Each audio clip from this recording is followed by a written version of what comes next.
Hello, I'm Ron Barber, and this is Watching Your Six. Now, I don't know where the fatal Tulsa police officer involved shooting is going to go or how it's going to get resolved. But there are some facts that are known and which I feel are not being widely reported in the media. Picture this. A veteran Tulsa officer is on her way to a domestic disturbance call.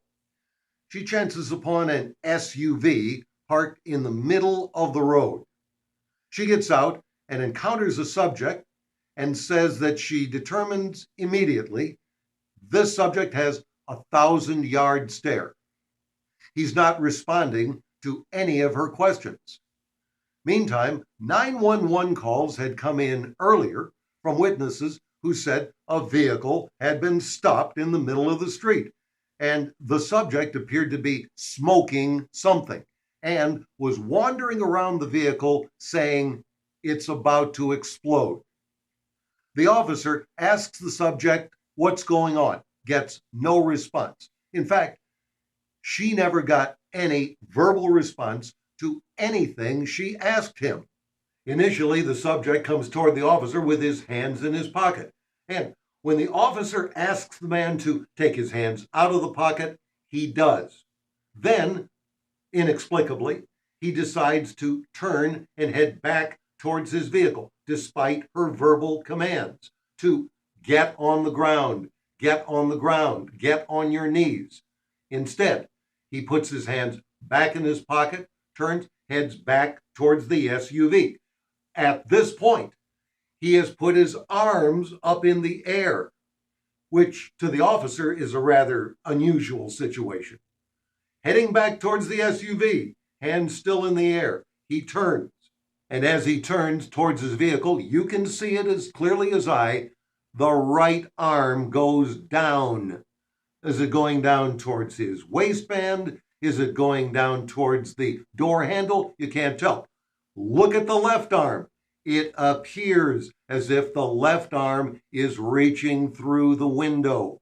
As our technical advisor, Officer Eric Osterman, has pointed out so often, incidents like these invariably involve a totality of circumstances.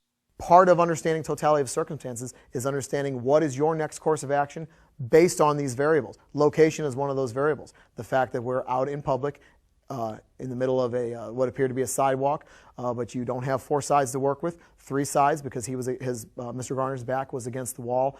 These are all things that variables, what I call variables that affect totality of circumstances that should go into the officer's decision making. Totality of circumstances is simply judging an incident based on its entirety, the entire circumstance as a whole, instead of just focusing on one single fact.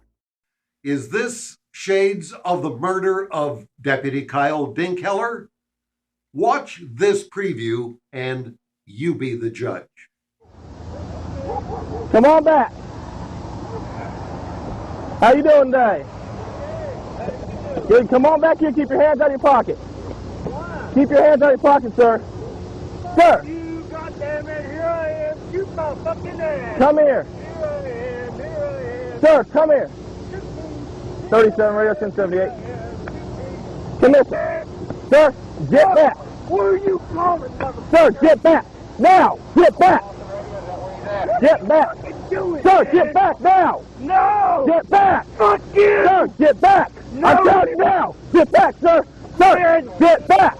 Sir, I am a get goddamn back. Vietnam combat That's fine. veteran. Step back. And I am not. Sir, Fuck step you. back. Sir, step back now. Get back. Get back. Get back now. 1078, radio 1018. Sir, step back now. Sir, get back now. 16. Sir, get back. Get out of the car now. Exact location, right? Sir, get out of the car. Level crossing 37, can you advise them? I am doing my right. Get back here now. Get to your vehicle. Put the gun down. Well, I got him down with the gun. I need help. Put the gun down. Put it down now.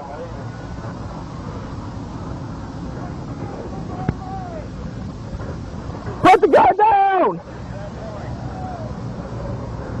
Drop the gun now.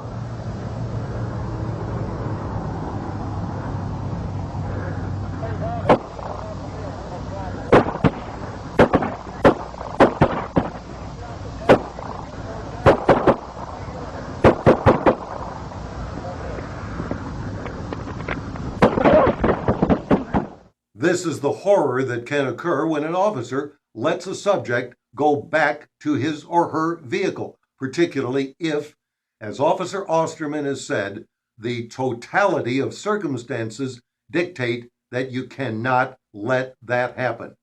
Our program, The Murder of Deputy Dinkheller, is available to all of you digital online customers via Line of Duty Learning. That totality of circumstances started with the vehicle parked in the middle of the street and just continued with the subject's hollow-eyed, thousand-yard stare. And oh, by the way, the officer herself was a drug recognition expert, DRE. She saw it immediately.